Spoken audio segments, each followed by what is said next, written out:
primero la verdad. El arte llegará después.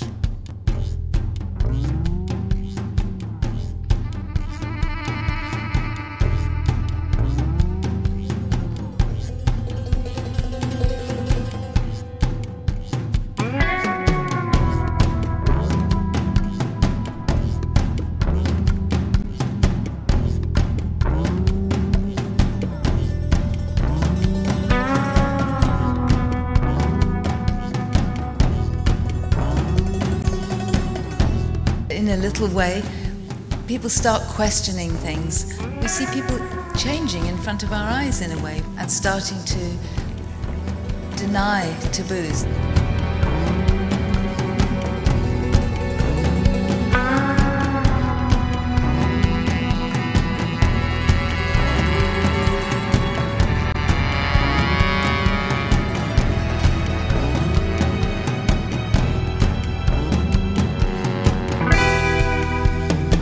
Queremos de verdad que los marroquíes salgan de nuestro país.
A veces uno piensa que el dolor que uno siente es como único.